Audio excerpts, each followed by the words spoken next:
Bonsoir, bonsoir, j'espère que vous allez bien. Je ne sais pas si vous arrivez à m'entendre avec la pluie. Bonsoir, bonsoir, j'espère que vous allez bien.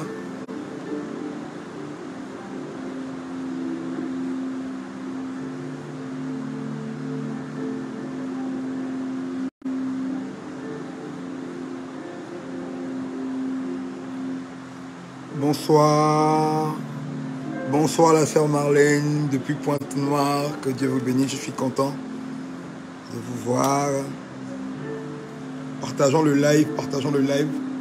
Vraiment, j'ai une pensée forte que l'Esprit a mis sur mon esprit et qui m'a ordonné de vous partager ce soir. Qui m'a ordonné de vous partager ce soir et j'aimerais vraiment vous le partager. Est-ce que vous pouvez partager le live dans des groupes, partager. J'aimerais parler ce soir.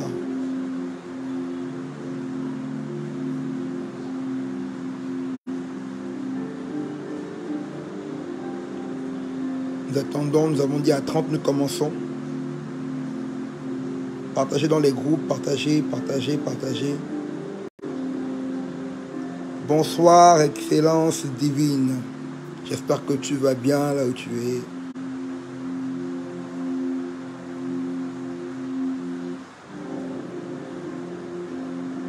Oh, Pointe-Noire est représentée ce soir. Pointe-Noire est là. Pointe-Noire est là, Pointe-Noire est là. Je salue tous mes frères et sœurs de Pointe-Noire, tous ceux qui nous regardent de Pointe-Noire. Je fais une salutation particulière à tous les membres et tous les fidèles de l'église de Jésus-Christ Source d'eau vive à Pointe-Noire, chez ma grande sœur, la révérende Claudia et le révérend Wilfried Nguesso. Que Dieu vous bénisse. Qu'il vous bénisse, qu'il vous bénisse. Est-ce que vous pouvez partager le live? Ok, Raïka. Partage le live. Nous allons commencer dans très peu.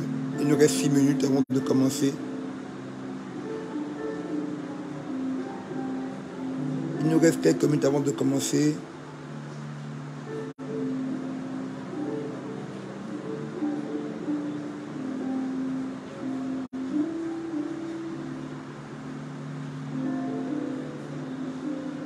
Partageons le live.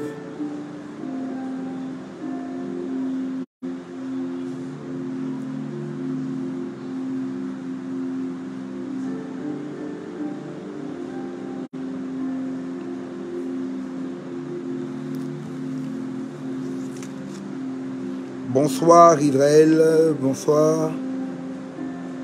Bonsoir, on peut encore augmenter. Il nous reste 6 minutes. On peut partager. C'est un rendez-vous des passionnés de Dieu ce soir, un rendez-vous des gens qui sont passionnés de l'œuvre de Dieu, un rendez-vous de ceux qui portent le fardeau de Dieu pour cette génération. C'est un live pour ceux qui ont le fardeau de Dieu, qui ont le cœur qui bat au même rythme que celui de Dieu. C'est vraiment un live important. C'est un live très, très, très important. Et j'ai été conduit par le Seigneur à pouvoir le faire ce soir. Et je crois qu'il vous bénira. Je crois qu'il bénira tous ceux qui se connecteront et qui seront sous le son de ma voix ce soir. Vraiment, je vous invite à prendre une part active. Vraiment, ce que j'ai à vous dire est riche. Ce que j'ai à vous dire est important. Alors, je prie que vous puissiez être ouvriers, co-ouvriers avec moi ce soir et Dieu, afin de partager ce live, afin qu'il touche le plus grand nombre de personnes. Déjà, dites-moi si vous m'entendez bien. Et envoyez ce live partout où vous pouvez. Envoyez ce live partout où vous pouvez. Envoyez ce live. Partagez. Partagez, partagez, partagez, partagez. Partageons. Partageons. Dieu veut nous faire du bien. Partageons.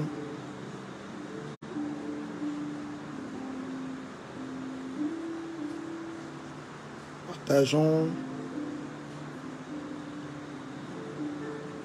Partageons.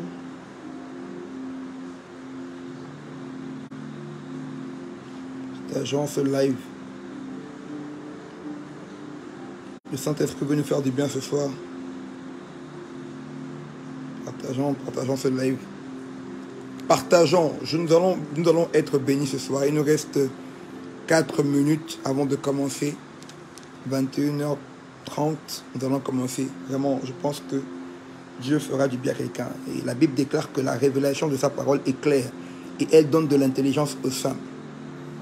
La révélation de sa parole est claire. Ma prière est que ce soir, Christ puisse se révéler à ton cœur. Que Christ puisse, par sa parole, illuminer les yeux de ton cœur afin que tu puisses voir devant toi ton sentier. Que tu puisses marcher dans l'ordre de ce que Dieu a inscrit pour toi depuis la fondation du monde. Alors partage ce live, il est très important. Nous allons parler de la puissance de la véritable évangélisation. De la puissance de la véritable évangélisation. Bonsoir Gétro, j'espère que tu vas bien mon petit Gétro. Partage ce live dans les groupes, partage à tes contacts. Le Seigneur veut nous faire du bien ce soir. Toute cette matinée, le Seigneur m'a parlé. Et ce soir encore, il me l'a confirmé. Il faut que je partage ce message. Il faut que nous partageons cela. L'évangélisation est la porte de la foi. L'évangélisation est la porte de la foi. Il a fallu qu'un jour, nous puissions être exposés au message de l'évangile par une personne pour que nous puissions être aujourd'hui, être appelés enfants de Dieu. Je dis bonsoir à Nolan, mon petit. Partage le live. Emmène le plus grand nombre à pouvoir être là. Des choses qui vont être bénéfiques pour le plus grand nombre. Vous savez, aujourd'hui, il est triste de constater que les gens, du moins les enfants de Dieu en l'occurrence, n'accordent pas le crédit qu'il faut à la parole de Dieu, n'accordent pas le temps qu'il faut, n'accordent pas l'investissement qu'il faut à la parole de Dieu, à la contemplation de Dieu par sa parole. Et je vais justement vous dire un secret, toute personne, tout chrétien qui est vide de la parole est vulnérable devant le diable. Et inutile et rend la présence de cet esprit inutile dans sa vie. La Bible déclare dans Genèse 1 que la terre était informe et vide, mais que l'esprit de Dieu se mouvait. Le mouvement de l'esprit n'a pas permis à ce que les choses puissent changer. Il a fallu que la parole soit relâchée. Et la Bible dit que Dieu dit. Et lorsque Dieu a commencé à déclarer les choses, la parole a trouvé son sens. Du moins, l'esprit, le mouvement de l'esprit a trouvé son sens. Et a commencé à opérer. Et la Bible dit qu'à la fin de cela, Dieu vit que cela était bon. Je salue ma grande soeur, maman Linda Ndembe, qui est là connectée, que je vois. Donc, la parole donne la matière à l'esprit à agir. Là où la parole n'est pas, l'esprit n'a pas son sens. Le mouvement de l'esprit n'a pas son sens. Le mouvement de l'esprit peut vous créer une certaine atmosphère, peut vous donner des sensations. Mais la parole de Dieu donne un sens, donne un but, donne un objectif au mouvement de l'esprit dans votre vie. Donc, nous devons, il est temps que nous puissions être affermés dans la connaissance de Christ. Il est temps que nous soyons affermis dans la connaissance des choses de Dieu. La Bible déclare que ceux du peuple qui connaîtront leur Dieu agiront avec fermeté. Croyez-moi que les temps dans lesquels nous sommes, les temps de la fin, sont des temps de grandes épreuves, de grandes tentations et de grandes tribulations, où votre foi et votre connaissance de Christ vont être mises à rude épreuve. Le niveau de tentation que nous avons aujourd'hui est élevé. Est élevé à cause de l'urgence des temps. Il faut donc que chacun d'entre nous puissions être affermés dans la connaissance de Christ, de sorte à ce que, peu importe les vents qui vont souffler et autres, que nous puissions être enracinés profondément en Christ et que rien ne puisse nous déraciner de là où nous sommes. Nous devons être plantés en Christ.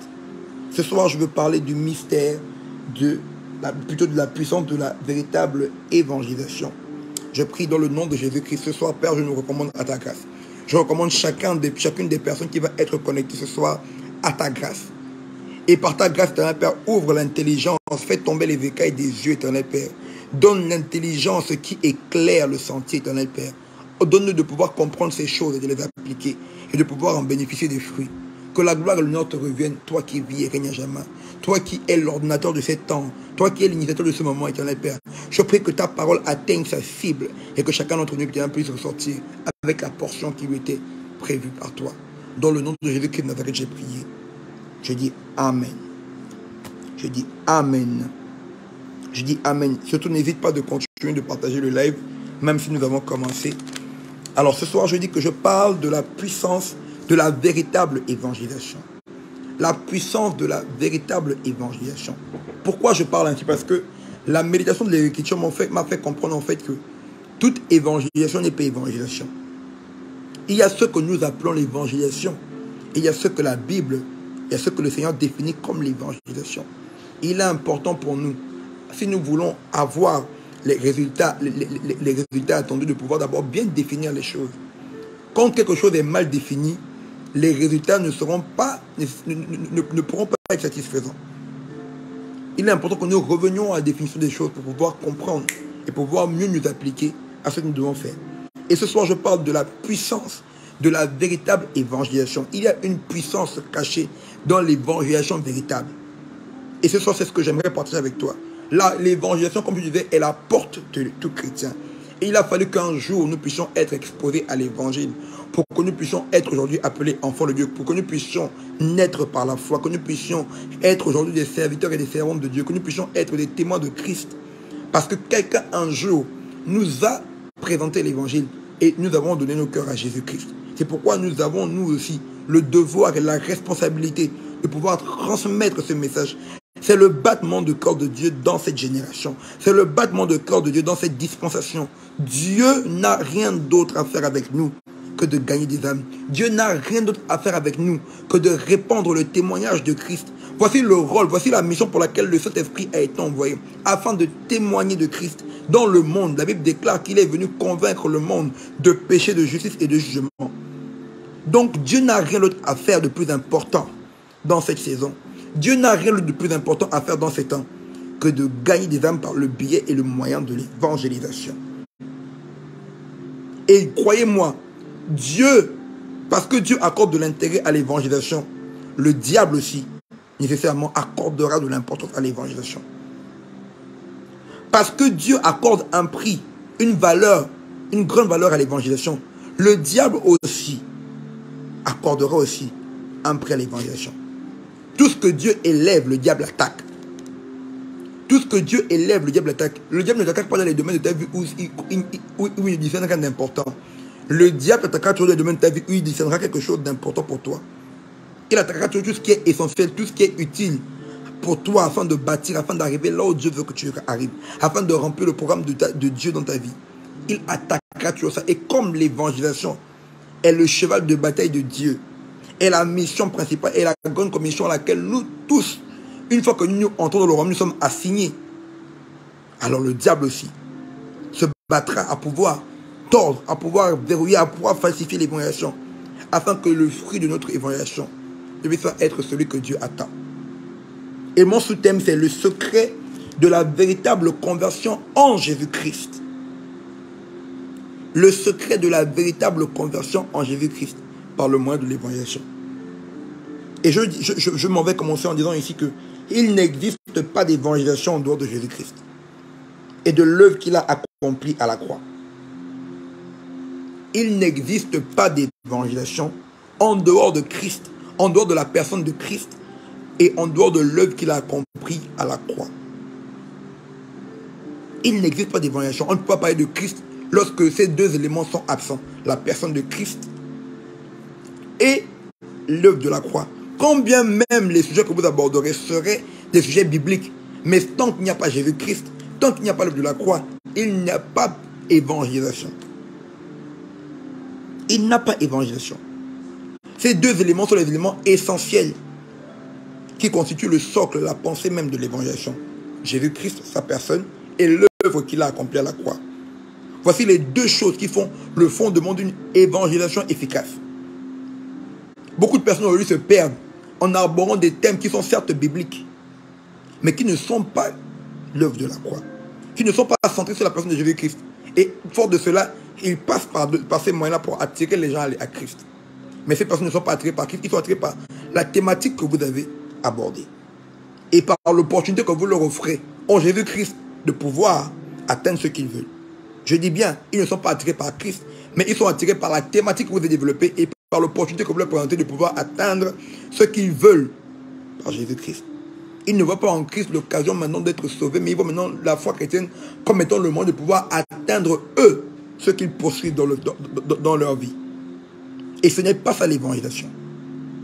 Il y a évangélisation lorsqu'il y a présentation de la personne de Jésus-Christ et de l'œuvre qu'il a accomplie à la croix.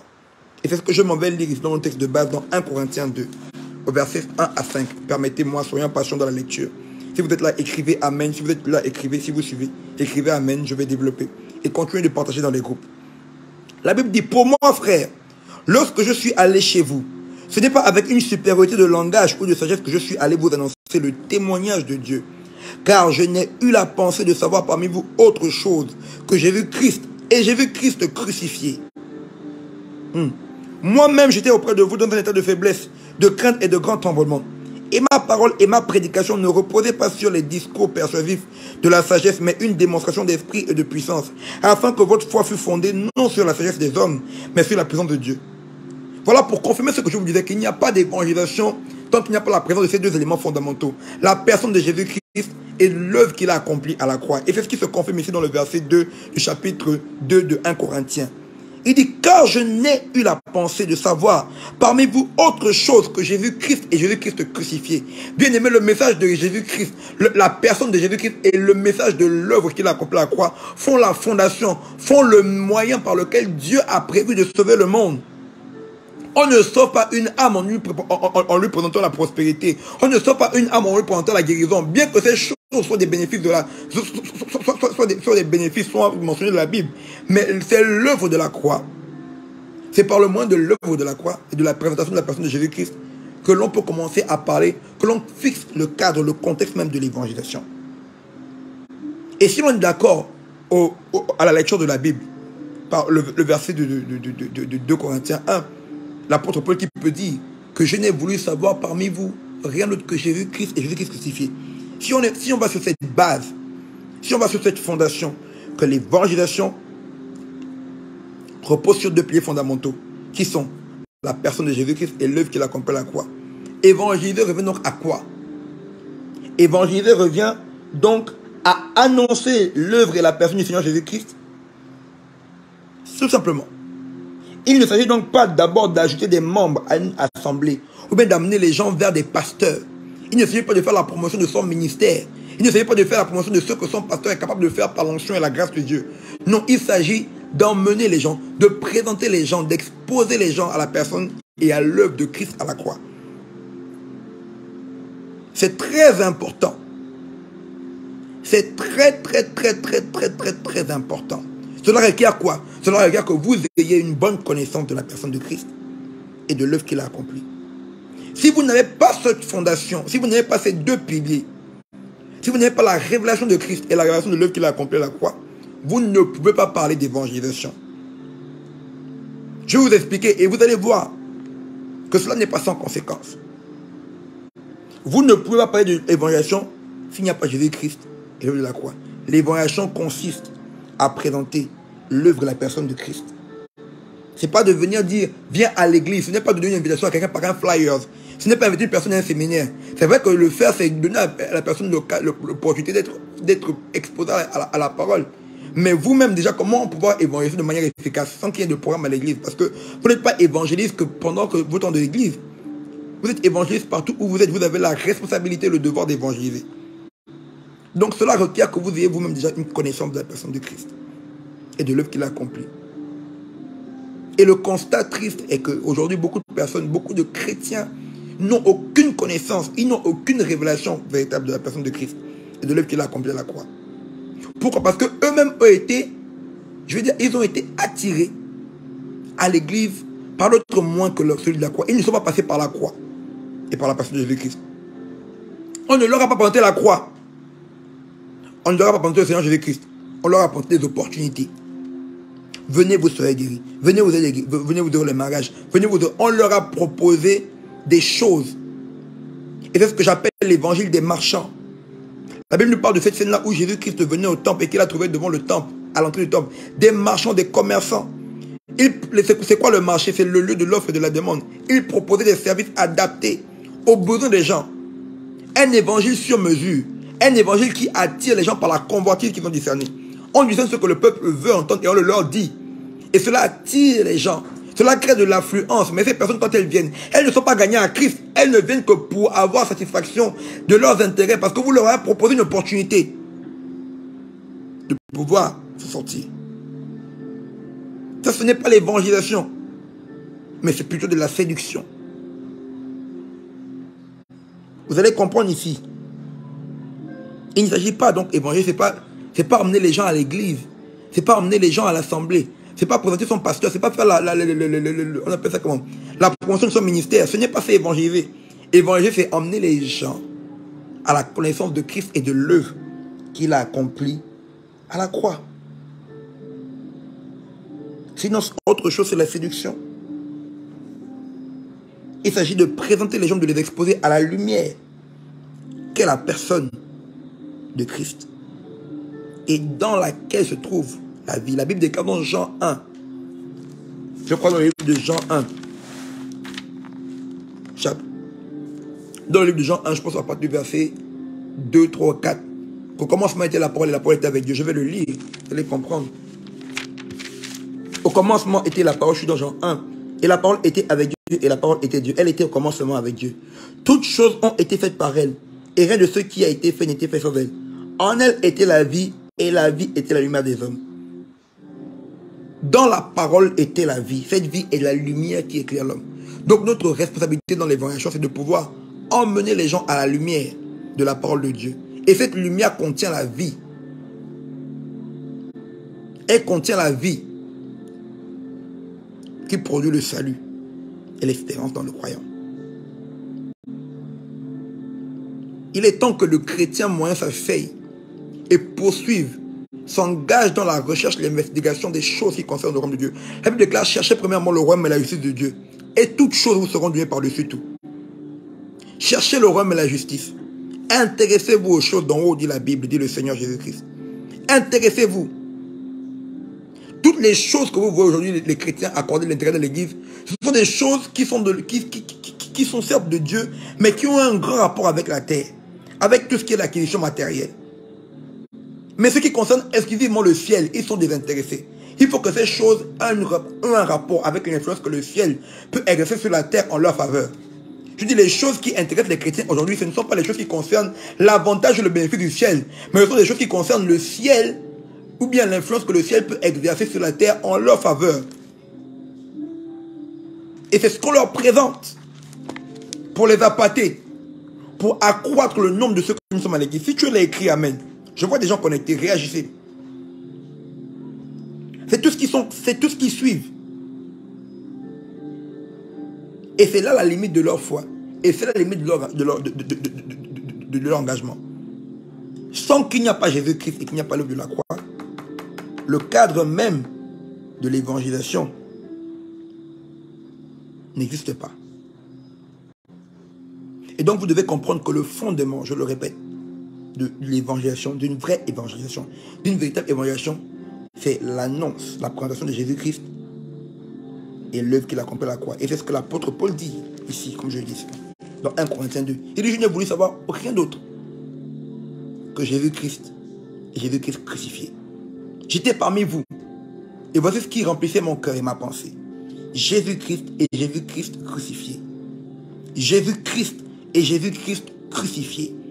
Évangéliste, toi qui veux évangéliser, quelle est la révélation que tu as de Jésus-Christ et de l'œuvre qu'il a accomplie? Connais-tu Jésus-Christ et Jésus-Christ crucifié?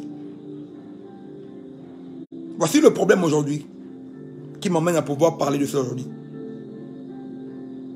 Aujourd'hui, nous avons déplacé les bornes. Nous avons changé le message et le fondement même de l'évangélisation. Nous l'avons remplacé par autre chose qui ne donne pas à Dieu le type de récolte qu'il attend. Je dis le changement, nous avons changé le message de la croix. Nous avons changé la présentation de la personne de Christ. Et nous avons remplacé par autre chose, comme je disais, pour appâter les gens, pour les emmener. Et ça fait quoi? Ça a pour conséquence que Dieu ne reçoit pas de nous la moisson qu'il attend. Parce que Dieu attend de notre évangélisation, Dieu attend de notre semence une moisson bien précise. L'évangélisation a des exigences. L'évangélisation a des exigences. Dieu attend de nous un fruit bien précis. Ah oui. Dieu n'attend pas de nous que nous allons jeter les filets et puis on ramasse tout ce qui rentre. Non. Dieu s'attend à ce que notre évangélisation ait un résultat et ait un fruit particulier. Et ce fruit, ce résultat est déterminé dans Matthieu 28, verset 19, comme il a dit. Allez et faites de toutes les nations des disciples. Dieu attend que de notre évangélisation ressorte là des disciples.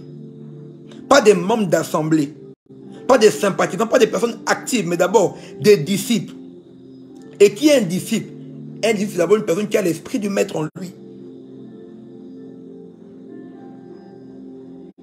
Ah oui, notre évangélisation a des exigences. Dieu attend de nous un certain type de moisson. Il a dit, allez et faites de toutes les nations des disciples. Un disciple, c'est une personne, pas seulement simplement présente, mais une personne qui est présente, mais qui est engagée. Qui est engagée et qui engage sa vie, qui engage son énergie, qui engage ses biens à la satisfaction des besoins de son maître. Ce n'est pas une personne qui vient se servir des avantages de son maître pour satisfaire ses besoins, mais c'est une personne qui vient se disposer et qui vient s'engager, qui s'investit lui-même, qui investit son corps, son argent, tout ce qu'il possède à l'accomplissement des projets, des plans de son maître. Ainsi, Jésus-Christ, en venant sur la terre, pouvait dire, tu n'as voulu ni sacrifice ni holocauste, mais tu m'as formé un corps. Maintenant, me voici au Dieu pour faire ta volonté. Un disciple, c'est une personne qui engage son corps, qui engage sa vie à accomplir le programme de Dieu à travers de lui. Et aujourd'hui, très peu de chrétiens, on retrouve chez peu de chrétiens cette force de cet engagement-là. On retrouve chez très peu de chrétiens la force de cette... comment je dis? On retrouve chez très peu de chrétiens la force de cet engagement-là. Il n'y a plus d'engagement fort. Il n'y a plus de cet engagement, il n'y a plus cette consécration, il n'y a plus ce renoncement-là. Les chrétiens que nous avons sont des chrétiens intéressés, qui ne disent même pas à Dieu, Seigneur, qu'est-ce que tu veux? Non, ils veulent étaler à Dieu tout ce qu'ils veulent. Parce qu'on leur a présenté Dieu comme étant une opportunité de pouvoir satisfaire leurs besoins. Et non pas Dieu comme étant le maître de leur vie, auquel ils doivent se soumettre pour pouvoir entrer dans la véritable vie. Malheureusement. Et ce n'est pas de leur faute, c'est de notre faute. Nous ne leur avons pas bien présenté l'évangile. Et nous avons déplacé des bornes. Ce changement de choses, ce changement de message, on a enlevé la croix, on a enlevé Jésus. Tu vas prêcher un message, par exemple, sur la prospérité financière. Et à la fin, tu vas dire à quelqu'un, est-ce que tu veux donner ta vie à Jésus-Christ? Tu viens de lui démontrer que Dieu est capable de faire de lui une personne prospère. Et après, tu demandes, est-ce qu'il veut donner sa vie à Jésus-Christ? Mais bien évidemment, il va venir. Il ne vient pas donner sa vie à Jésus-Christ. Non. Il vient atteindre ses objectifs en Jésus-Christ. Il vient comme Simon le magicien. Il vient comme un infiltré au milieu de nous. Pas parce qu'il veut venir servir Christ, mais parce qu'il veut se servir de Christ. Voici le genre de chrétien que nous engendrons quand nous ne leur présentons pas la croix. Voici le genre de chrétien que nous engageons quand nous ne leur présentons pas la personne de Christ. Lorsque la personne de Christ et l'œuvre qu'il a accomplie, la connaissance par le fondement du message que nous annonçons, nous créons des chrétiens intéressés. Un type de chrétien que Dieu n'attend pas. Nous apportons à Dieu une moisson qui n'attend pas. De notre évangélisation, Dieu attend un type de récolte, un type de moisson qui n'est possible que par la prédication, la présentation de la personne de Jésus-Christ et de l'œuvre qu'il a accomplie à la croix. Dieu attend. Dieu n'est pas impressionné par le fait que votre assemblée croisse. Dieu, ce qu'il veut, c'est que le nombre de disciples augmente. Pas le nombre de membres des églises, mais le nombre de disciples, des personnes qui se sont engagées pour lui. Voici donc ce que Dieu attend de nous. Et pour bien évangéliser également, nous devons savoir de quoi est-ce que nous sauvons le monde. Pourquoi est-ce que le monde a besoin d'être sauvé? Pourquoi nous évangélisons? Parce que pour bien comprendre un problème, pour pouvoir apporter une solution efficace à un problème, il faut que vous compreniez bien ce problème. Il faut que vous en saisissiez la quintessence. Il faut que vous compreniez. Je ne sais pas si vous êtes là, je ne vois plus les commentaires défiler. Il faut que vous compreniez quelle est l'origine, quel est le mal, d'où vient le mal du monde qui fait en sorte qu'il a besoin aujourd'hui d'être sauvé. Pourquoi est-ce que nous avons cette responsabilité d'annoncer l'évangile au monde? Pourquoi? Nous sauvons le monde de quoi?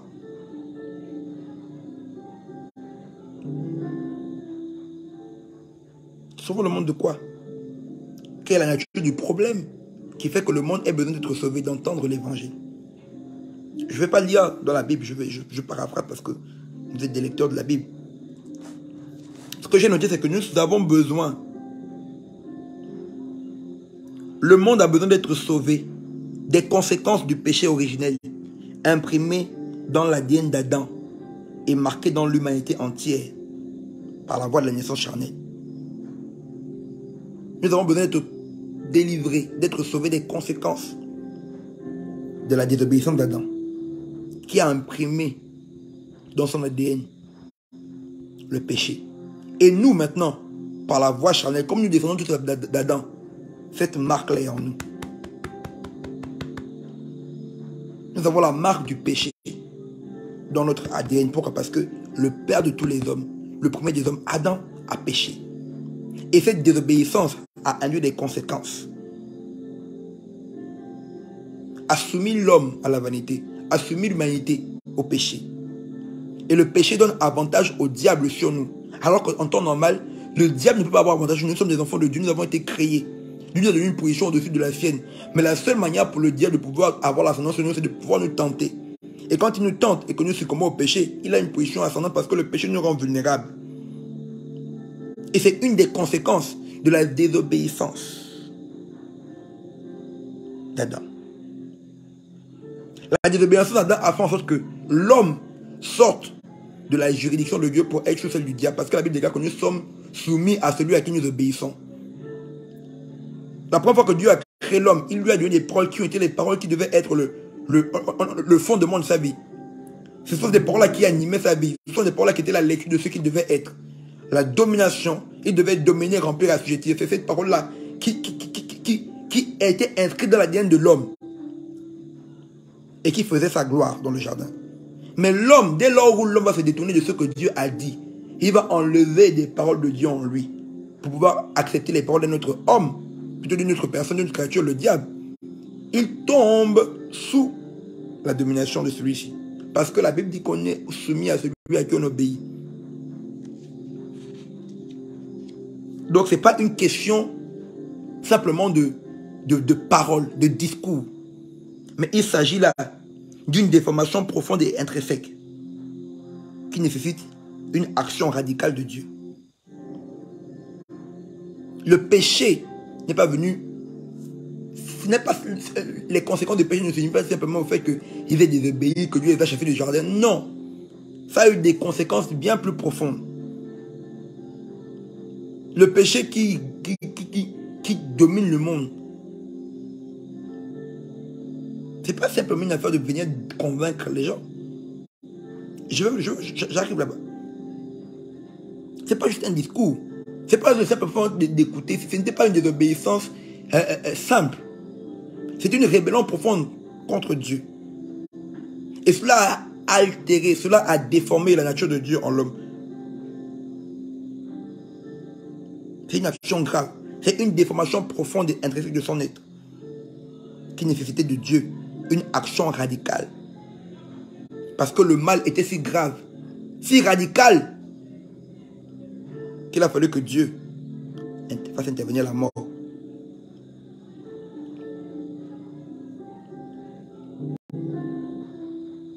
Évangile, ce n'est pas venir parler aux gens simplement.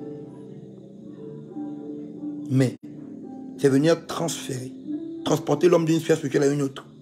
C'est reconstituer son être. C'est l'emmener à la recréation. Ainsi, la Bible peut dire, si une personne est en Christ, elle est une nouvelle création. Les choses anciennes sont passées. Toutes choses sont devenues nouvelles. Donc quand tu évangélises, tu n'es pas simplement en train de parler. La Bible dit que le Seigneur pouvait dire à ses disciples, méfiez-vous du levain des pharisiens. Parce qu'un peu de levain fait lever toute la pâte. Ceux qui font des chimistes savent que lorsqu'on met la levure dans la pâte, le levain dans la pâte ne change pas que de forme. Mais même sa composition chimique change. Donc par les paroles que vous entendez, Vous êtes ensemencé. Au fait, vous recevez des paroles. Ce que vous finissez par accepter s'inscrit en vous et la capacité de transformer votre nature. Donc l'homme, en écoutant le diable et en l'obéissant, a été déformé, complètement déformé de l'intérieur. La parole qu'il a reçue du diable est venue étouffer, est venue éteindre la parole qu'il avait reçue de Dieu qui faisait de lui un être divin. Parce que la nature de Dieu, il la communique dans sa parole. C'est par la parole que nous recevons la nature de Dieu. Mais à tous ceux qui l'ont reçu, on parle de la parole, elle leur a donné le pouvoir de devenir enfant de Dieu. Donc, la nature de Dieu est imprégnée dans sa parole. Et lorsque nous recevons la parole de Dieu, nous recevons sa nature. Mais si nous rejetons la parole de Dieu et que nous acceptons une autre parole, c'est la nature de la parole que nous recevons qui devient la nôtre. Et nous sommes morts.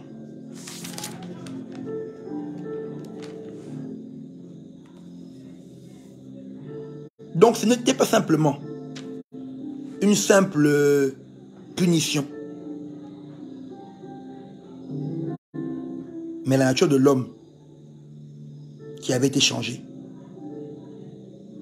par la nature de la parole qu'il avait reçue. La première parole qu'il avait reçue était la parole de Dieu. Donc la nature, c'est une parole divine. Il avait la nature divine en lui. La nature divine. La seconde parole qu'il a entendue était celle du diable par le serpent. Et il a fini par l'accepter. Donc la nature du serpent s'est incarnée en lui. Là, je te fais comprendre ce qui se passe profondément dans l'évangélisation. Ce n'est pas simple. Évangéliser, gagner une âme, ce n'est pas quelque chose de simple.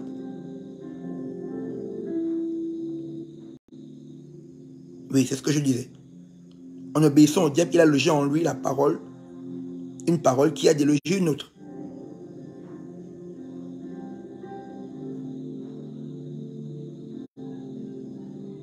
Et c'est ainsi que Dieu pouvait dire à Adam, le jour où tu mangeras de l'arbre de la connaissance du bien et du mal, tu mourras.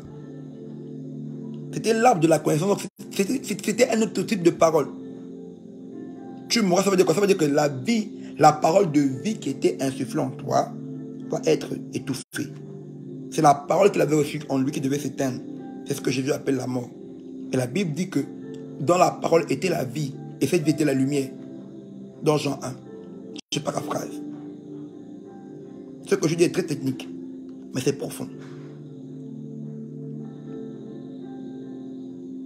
Donc en péchant, l'homme est mort. De quelle mort il s'agissait? Il est mort dans la parole qu'il avait reçue. C'est la parole qu'il a reçue qui a été éteinte. Et maintenant, une autre parole est en lui. Mais c'est une parole de mort, parce que c'est le diable qui vient de mettre sur lui.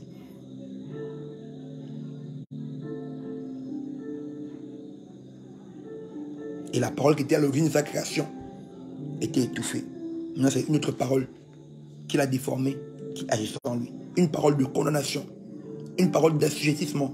Lui qui devait assujettir était assujetti. Lui qui devait dominer a été maintenant dominé. C'est-à-dire que le péché en l'homme a déformé sa nature. Et sa nature a déformé sa position. A déformé sa position. Lui a arraché son autorité. Ça veut dire que tout ce que Dieu lui avait donné comme autorité, comme force sur la terre, il devenait incapable. Pourquoi? Parce que la puissance de Dieu se soutient par sa parole. Dieu soutient toutes choses par sa parole puissante. Dieu soutient toutes choses par sa parole puissante. Et si la parole de Dieu n'est plus puissante en toi, tu perds l'autorité qui te donnait de pouvoir opérer. Donc l'homme perd la parole qui est à l'origine de sa création. Du moins celle-ci est étouffée. Elle s'endort. Et maintenant, au lieu de vivre par la parole de vie, puis devait se consolider en lui en mangeant l'arbre de vie, il est parti manger l'arbre de la connaissance du mal. Maintenant, il va être dirigé par il ne sera plus connu par la loi de la vie et de la vérité, parce que la Bible dit que cette parole était la vérité, la lumière véritable. Dieu n'a pas voulu que l'homme vive par la connaissance du bien et du mal, mais que l'homme vive par la vérité. Donc maintenant, la loi de l'homme, la loi sur laquelle l'homme veut maintenant vivre, c'est la loi de la connaissance du bien et du mal. Le yin et le yang, le bien et le mal, le blanc et le noir. Il va entrer dans un monde où l'équilibre se fera entre le bien et le mal. Il faut qu'il y ait du bien, mais il faut aussi qu'il y ait du mal. Alors que Dieu est pour qu'il puisse vivre par la vérité. Ainsi Jésus, quand il arrive, il dit: je suis le chemin, la vérité et la vie. Donc il est la méthode de Dieu pour conduire les gens à la vérité qui produira en eux la vie. Jésus est la méthode de Dieu conduit les hommes à la vérité et qui produit en eux la véritable vie. Donc en évangélisation, il s'agit de réveiller. Évangéliser, il peut venir parler à quelqu'un, Jésus t'aime. Il s'agit de réveiller en lui cette parole de sa création qui a été étouffée par la parole du diable. Il s'agit de lui annoncer, de redonner à la parole de Dieu, à la parole qui donne la vie, la véritable parole qui est la lumière des hommes, la place qu'il faut dans le corps du croyant, qui a été affichée par une autre parole qui n'est pas celle de Dieu. C'est un réveil, c'est une restauration de sa nature profonde qui est étouffée.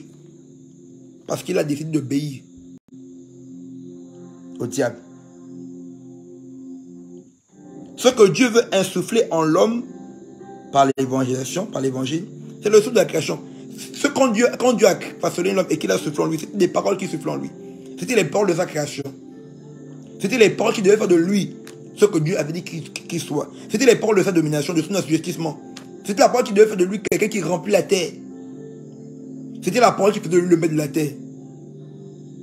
Il va perdre cette parole-là. Et quand Dieu nous envoie, c'est par la parole que nous annonçons par l'évangile. C'est le souffle de Dieu que nous réinsufflons dans ces corps morts. Parce qu'en effet, le jour où tu mangeras de l'arbre de la connaissance du bien et du mal, tu mourras. Et ce sont des hommes, les personnes qui n'ont pas Christ sont des personnes mortes. Et lorsque nous apportons l'évangile, nous venons apporter ce souffle-là de l'esprit en eux. C'est cette parole-là que nous logeons en eux, afin de réveiller en eux la nature qu'ils ont perdue. Et ainsi la Bible déclare que, comment se mettait la parole était avec Dieu, plus tard au verset 11, il dit, malgré ceux qui l'ont reçu, elle leur a donné quoi? Le pouvoir de devenir enfants de Dieu. Voici le ministère de la parole que nous annonçons par l'évangile. Voici comment cela opère en eux. Ils reçoivent le souffle. Évangéliser, c'est pouvoir apporter le souffle. Et ce souffle-là, c'est le souffle de l'esprit. Rétablir la nature divine en eux. Donc, la parole n'a donc pas une l'évangélisation. L'évangile n'a pas donc une nature philosophique, mais divine. Je dis, l'évangile n'a donc pas une nature philosophique, mais divine. Il faut comprendre la nature du message. Je vous ai dit que lorsque Dieu a parlé en créant l'homme, la parole qui est rentrée dans cet homme-là a fait de lui Dieu. Pourquoi? Parce que la parole qu'il a reçue était la parole de Dieu. Donc ce n'est pas tant ce que Dieu a dit qui agissait en lui. C'était la nature de celui qui a dit qui agit. En acceptant la parole de Dieu, en recevant l'évangile, c'est pas tant ce qu'on dit, mais c'est la nature de celui qui a dit ce qu'on reçoit qui nous impacte. C'est la nature de celui qui dit qui nous impacte et qui nous donne le pouvoir d'accomplir ce que nous avons entendu. Je sais que les gens n'aiment pas ce que je dis. Ils n'aiment pas être enseignés. Ils n'aiment pas comprendre les choses dans les profondeurs. Ils aiment les choses volatiles. Et c'est comme ça que le diable arrive à les avoir. Mais il ne peut pas expliquer mécaniquement, de manière systématique, de manière par une argumentation construite, bien construite, pourquoi est-ce que les choses se passent. Ils sont dans des faux ailes. L'apôtre Paul dit que ils ont du verre d'intelligence. Vous devez être capable à un certain niveau de pouvoir expliquer le cheminement des choses, de pouvoir placer la vérité dans son bon échelonnage. Et pour ça, il faut que vous preniez la parole de Dieu au sérieux. Mais une personne qui ne prend pas la parole de Dieu au sérieux ne sera pas intéressée par ce genre de choses. Et vous serez des chrétiens volatiles, légers, emportés à tout vent de doctrine, qui n'ont aucune racine, aucun fondement, et qui ne peuvent pas résister devant le diable. Parce que le diable prenait la parole.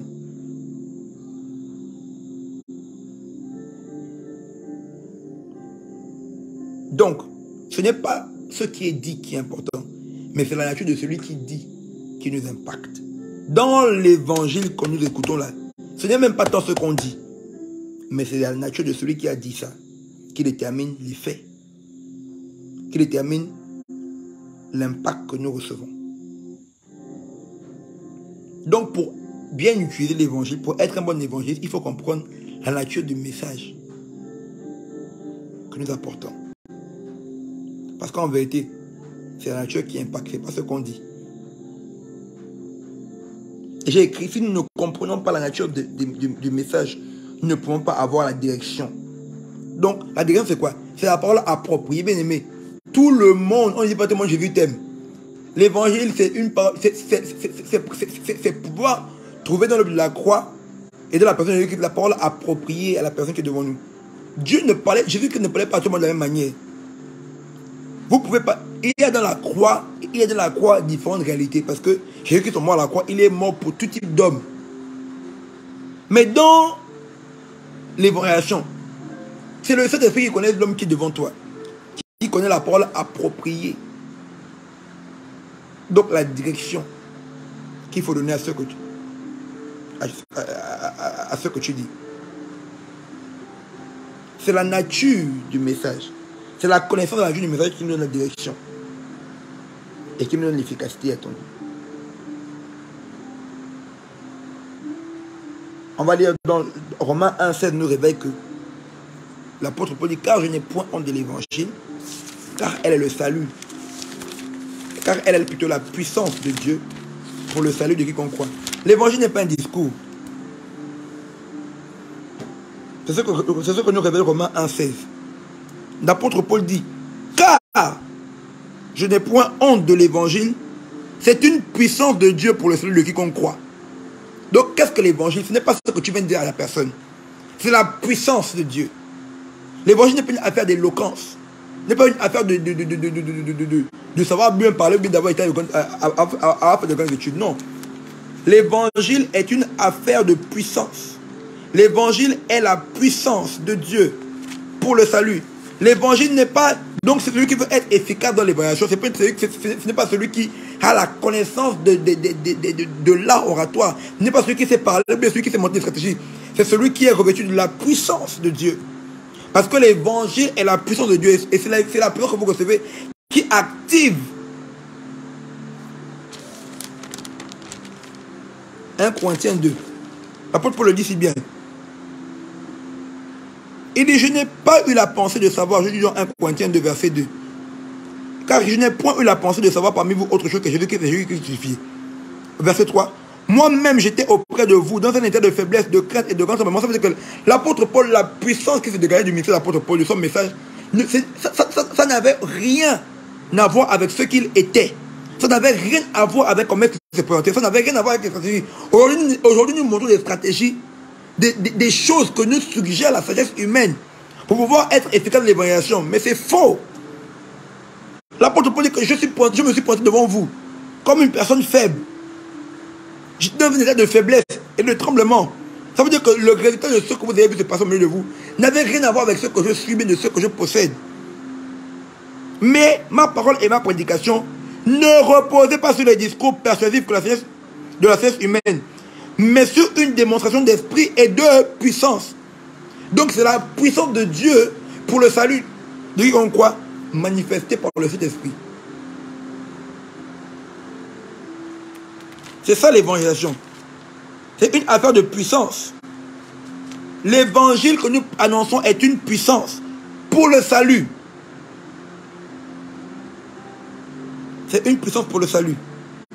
Et cette puissance se déploie par la prédication de l'évangile. 1 Corinthiens 1, verset 1 à 3. 1 Corinthiens 1, verset 1 à 3 nous dit ceci.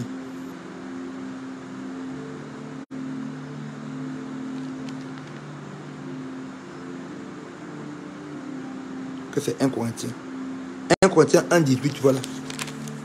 1 Corinthiens 1, 18 dit: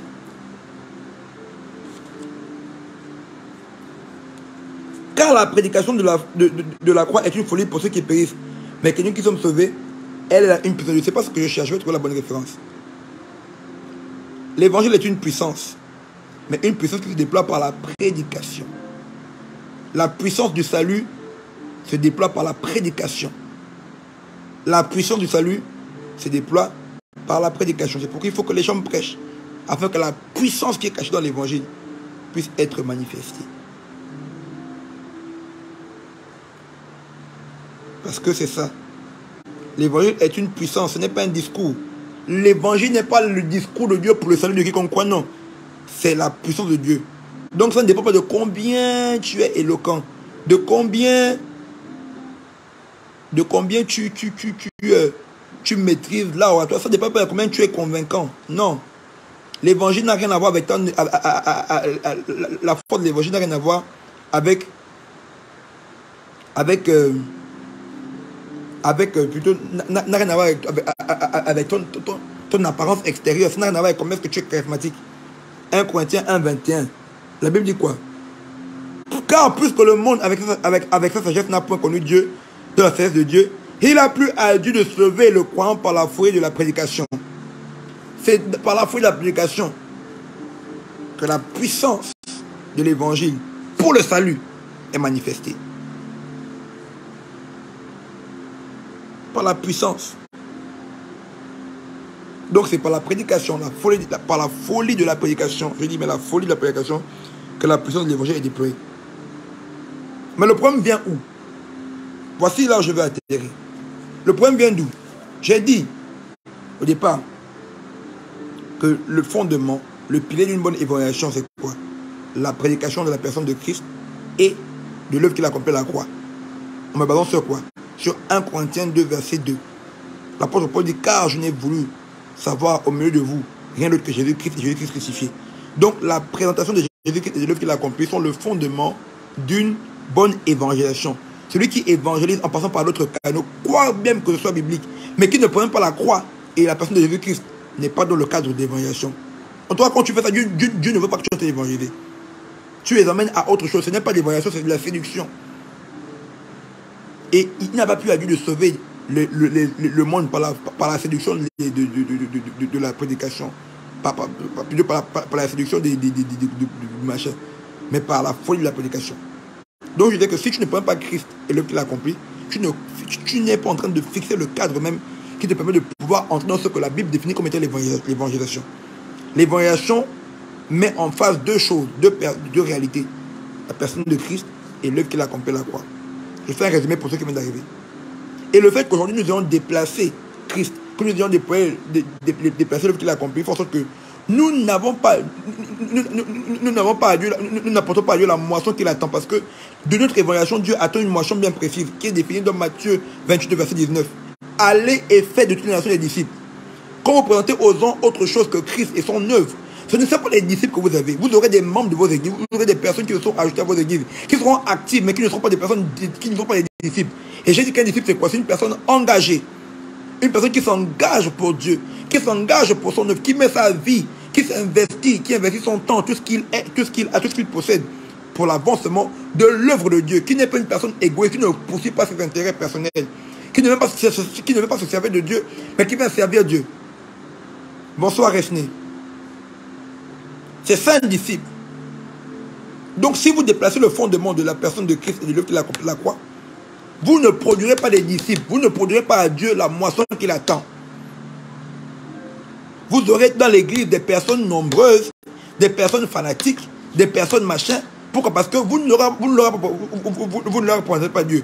Vous les invitez dans vos assemblées, vous présentez votre pasteur, vous faites le marketing de votre ministère. Et vous leur proposez des choses, des solutions pour leur vie. Et ils viennent pour ça. Ce ne sont pas des disciples. Ce n'est pas le genre de moisson que Dieu attend. Je vais vous démontrer même cela dans Jean 2. Il y a un type de disciple que Dieu n'attend pas. Jean 2. À Cana. La Bible dit, Jésus leur dit, verset 7, Jean 2, puisez de l'eau, remplissez de ces vases, et ils remplissent jusqu'au bord. Puisez maintenant, leur dit-il, et portez-en à l'ordinateur du repas. Et ils en portèrent. Quand l'ordinateur du repas en eut goûté l'eau changeant en vin, ne sachant d'où venait ce vin, tandis que les serviteurs qui avaient puisé l'eau savaient bien, il appela l'époux et lui dit, tout homme sert le bon vin, puis le moins bon après qu'on s'est enivré. Toi, tu as gardé le bon vin jusqu'à présent. Tel fut à Cana en Galilée le premier des miracles que Jésus fit. Non, c'est chapitre 3. Voilà. Les Juifs, au chapitre 2, au verset 23. Pendant que Jésus était à Jérusalem, à la fête de Pâques, plusieurs crurent en son nom. Voilà. Plusieurs crurent en son nom, voyant les miracles qu'il faisait. Mais Jésus ne se fiait point à eux. Ils crurent en son nom. Mais dans le verset, c'est écrit, Mais Jésus n'eut point confiance en eux. Ils avaient foi en Jésus à cause des miracles. Mais Jésus, lui, n'avait pas foi en eux. Ça veut dire que le type de message, le type de disciple, du moins le type de croyant que le miracle de Jésus avait pour lui n'est pas ce que Jésus attendait. Et Jésus ne se fiait pas à eux. Donc, ce qu'on fait pour Dieu peut produire chez ceux qui nous voient un certain type de foi, une certaine croyance, mais qui n'est pas la croyance que Dieu attend, parce que Dieu n'a pas besoin de choses de croyants. C'est une croyance intéressée. Ce n'est pas une croyance engagée. C'est une croyance intéressée. Ça fait des personnes qui s'intéressent à Dieu pour ce que Dieu est capable de faire. Et non des personnes qui croient en Dieu et qui s'engagent à faire pour Dieu ce qu'il a besoin qu'il fasse. Je ne sais pas si vous comprenez. Il est possible que les miracles, des choses que nous faisons, des choses qui sont de l'œuvre de Dieu que nous faisons, puissent susciter autour de nous des croyants, mais qui croient d'une manière que Dieu n'agrée pas, ou Dieu n'a pas confiance en eux. C'est que le livre de Jean, au chapitre 2, verset 23, nous dit que Jésus a fait des miracles, mais il crut, beaucoup de gens crient en eux. Il y a une moisson, mais Jésus n'a pas eu confiance en eux. Il ne se fiait pas à eux. Pour Dieu, on savait que pour lui, ça ne comptait pas. Donc je reprends. Le fondement d'une bonne évangélisation, ce qui fixe le cadre d'une évangélisation, c'est quoi? La prédication, la présentation de Jésus-Christ et l'œuvre qu'il a accomplie à la croix. Si on déplace ce fondement et qu'on présente autre chose de chrétien, qu'on leur présente des opportunités de voyager, de se marier, d'avoir des enfants, et ça produira pour Dieu une moisson indésirée. Donc, évangéliser consiste donc à quoi? À présenter Christ et son œuvre. Non pas à faire la promotion de nos ministères. Et c'est ça le problème. Ce que j'ai dit. Nous avons également dit que le monde a besoin d'être sauvé par l'évangile. Pourquoi? Parce que la parole de l'évangile est le souffle de Dieu. Dieu recrée l'homme parce que l'homme a péché et est mort. Et là, dit le jour où tu mangeras de ce fruit, tu en mourras. Donc, l'homme qui n'a pas Christ est mort. Et l'évangile contient la vie. La Bible déclare dans Jean 1, au chapitre 1, qu'au commencement était la parole, et la parole était avec Dieu, et la parole était Dieu. En cette parole était la vie, et cette vie était la lumière qui éclaire tout homme. Donc, quand nous apportons l'évangile, nous apportons la vie. Et cette vie éclaire l'homme, sort l'homme des ténèbres. Et celui qui reçoit cette parole, le verset 12 du chapitre 1 de Jean, la Bible déclare qu'il reçoit le pouvoir de devenir enfant de Dieu. Donc, évangile, c'est ramener la vie à quelqu'un. C'est révéler la nature de Dieu endormi, étouffant en lui, parce qu'il avait reçu notre parole, qui était celle du diable. Et j'ai dit une chose importante, que ce n'est pas ce qui est dit qui nous impacte, mais c'est la nature de celui qui dit. C'est quand nous écoutons la parole de Dieu que sa nature nous impacte. Nous sommes pas impactés par le discours de Dieu. Nous sommes impactés par sa nature. Et nous devons comprendre la nature du message de l'évangile. Parce que ce n'est pas ce qui est dit qui impacte ceux qui nous écoutent. C'est la nature de celui qui dit.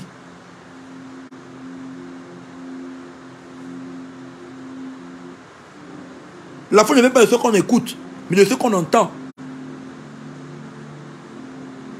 De ce qu'on saisit.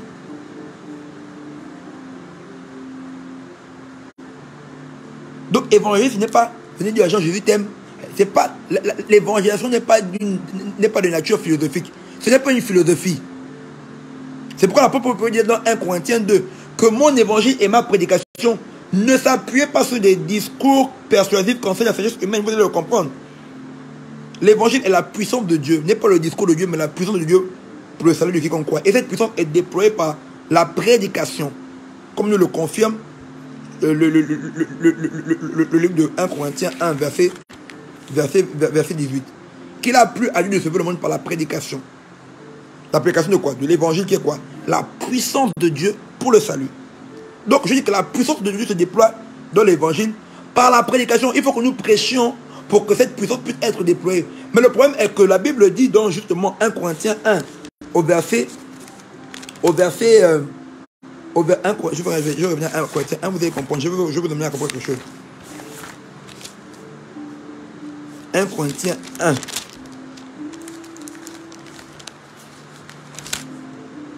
1 Corinthiens 1, verset 18, je pense.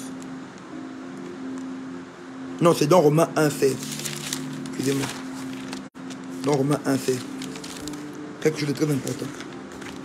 Romains 1, 16 dit ceci. car je n'ai point honte. Je suis dans Romains 1, verset 16. Il dit, car je n'ai point honte de l'évangile, c'est une puissance de Dieu pour le salut. Je vous dis que la puissance de Dieu pour le salut est contenue dans l'évangile. Et la puissance de l'évangile se déploie par la prédication. Mais il peut arriver que la prédication de l'évangile soit pour nous un sujet de honte. C'est ce que l'apôtre Paul dit ici. Il dit, je n'ai point honte. Ça veut dire que la prédication de l'évangile peut devenir pour nous un sujet de honte. Pourquoi? Parce que la prédication de l'évangile, c'est une folie. Ça vous met dans une position irraisonnable. Ça vous met dans une position qui n'est pas conforme à la pensée populaire, à la pensée humaine. La prédication de l'évangile fait de vous un fou au milieu des hommes qui se croient sages. Est-ce que vous comprenez ceci? La prédication de l'évangile vous fait adopter une position qui n'est pas perçue d'un bon lieu des hommes, qui vous fait paraître comme quelqu'un d'insensé. Et ça peut occasionner la honte. Et la honte fait quoi? Bien, vous amenez la timidité. Et la timidité, qu'est-ce qu'elle fait? Elle empêche à la puissance d'être déployée. Elle ferme votre bouche, vous ne pouvez plus prêcher. Pourquoi? Parce que vous avez peur de paraître fou. Oui, la prédication de l'évangile est une folie. Il n'a plus à Dieu de sauver le monde par la folie. C'est une folie, ce n'est pas quelque chose de raisonnable. Ce n'est pas quelque chose qui se tient, qui s'appuie, effectivement, comme l'apôtre Paul dit, sur les discours persuasifs. Ce n'est pas une méthode, c'est pas des méthodes que le monde peut enseigner. Ce n'est pas des stratégies. Et c'est la honte qui vient nous suggérer d'employer justement les méthodes de l'espèce humaine. De nous conformer au monde pour pouvoir leur prêcher l'évangile. De pouvoir laisser les méthodes de Dieu folles. De ne pas paraître fou. Laisser la folie de la prédication pour adopter les méthodes qu'enseignent les discours persuasifs de l'espèce humaine. C'est la honte de l'évangile. C'est la honte de la folie de la prédication qui font que les hommes aient recours à des stratégies de marketing. À toutes ces choses que vous voyez, qui ne sont pas la folie de Dieu. Quand on parle de folie, c'est la folie. C'est quelque chose qui semble insensé. Quelqu'un me comprend? Une des armes que l'ennemi emploie dans ce temps de la fin là, pour pouvoir museler les chrétiens, c'est la honte. C'est même devenu ironique. Quand on veut parler de la vérité, quand on veut prêcher la vérité, on dit, oh, les 3 fois saints, oh, les secrétaires de Dieu, quand vous allez au ciel, fermez la porte. Et ça devient ironique. Donc quand tu es secrétaire de Dieu, le monde s'arrange à ce que nous qui ayons la vérité, nous puissions avoir honte de ce que nous possédons. Et nous avons trop d'estime pour nous-mêmes que nous ne voulons pas paraître comme des fous. L'apôtre dit, je n'ai point honte. L'évangile, la prédication de l'évangile peut être pour toi un sujet de honte. Pourquoi? Parce que les méthodes que Dieu va te demander d'employer n'ont rien à voir avec ce que enseignent les discours persuasifs de la sagesse humaine. Ce n'est pas cohérent, ce n'est pas intéressant. Quelqu'un me comprend? Je crois que les gens qu'on était, est-ce que vous me comprenez? Et c'est la honte de la prédication de l'évangile. C'est la honte de la folie de la prédication de l'évangile qui va nous suggérer d'employer des méthodes. Mais donc ces méthodes-là ne seront pas sans conséquences. Ça va produire ce que j'ai dit plus haut. Un type de disciple, un type de foi qui n'arrange pas Dieu. C'est parce que ce n'est pas ce qu'on dit, je vous rappelle, qui impacte. Mais c'est la nature de ce qu'on dit. C'est ce qui porte notre message, qui influence. Parce que la qualité de notre foi est déterminée par la nature qui porte le message que nous annonçons. Et là, l'apôtre Paul nous présente deux manières, deux natures qui produisent la foi. Il dit dans 2 Corinthiens 1, dans 1 Corinthiens 2 plutôt, je commence au verset 2. Il dit, car je n'ai pas eu la pensée parmi vous autre chose que Jésus-Christ crucifié. Moi-même, j'étais auprès de vous dans un état de faiblesse, de crainte et de grand tremblement. Et ma parole et ma prédication ne reposaient pas sur les discours persuasifs de la sagesse humaine, mais sur une démonstration d'esprit et de puissance. Vous voyez ce qui m'intéresse. Afin que, voici la conclusion de l'usage des deux moyens.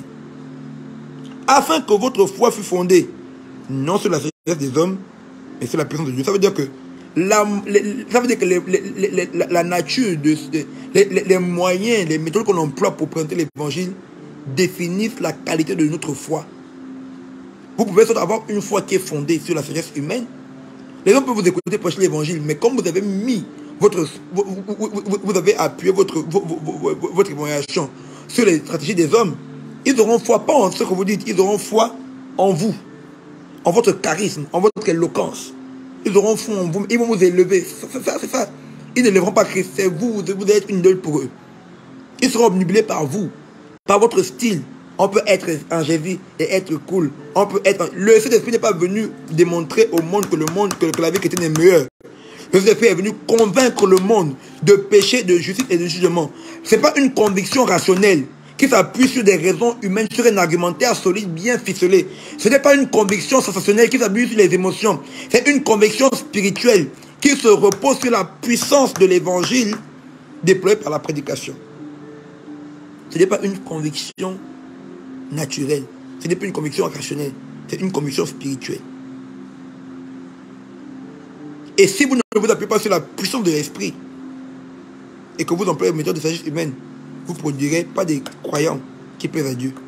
Vous produirez des croyants dont Dieu se méfie, en qui Dieu n'a pas confiance, qui ne sont pas capables de s'engager pour Dieu.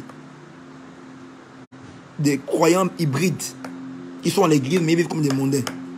Ils ne sont pas engagés pour Christ. Mais ils sont là juste pour le servir de Christ. Donc, ce dont vous avez besoin pour évangéliser efficacement, c'est d'être rempli de cet esprit, afin de vaincre la honte qui vient vous suggérer d'employer des méthodes humaines pour ne pas paraître fou devant les hommes, pour ne pas paraître irraisonnable, pour ne pas aller à contre-courant de la pensée populaire. C'est par la folie que nous gagnons le monde. Ça ne sert à rien de faire des stratégies. Ça ne sert à rien de monter, c'est par la folie que nous gagnerons les hommes. C'est pas quelque chose qui repose par souvent les gens, ils ne sont pas séparés, tu étais trop convaincant, c'est une folie. Il y a une opération qui va au-delà de ce que tu vois, que l'esprit fait quand tu te laisses conduire par lui. Dans cette folie-là, il opère, il parle. Tu déploies des paroles que même tu ne sais même pas qui viennent de toi. Mais c'est l'esprit qui parle au cœur d'une personne et qui la ramène à Christ. C'est un mystère. C'est pourquoi la conversion, c'est le plus grand des miracles. Donc voici ici, de façon condensée, ce que je voulais vous partager par rapport à la puissance de la véritable évangélisation. La puissance de la véritable évangélisation, c'est la puissance de cet esprit. Par la folie de la prédication de l'évangile, qui est la puissance de Dieu pour le salut de quiconque croit. Merci d'avoir été là.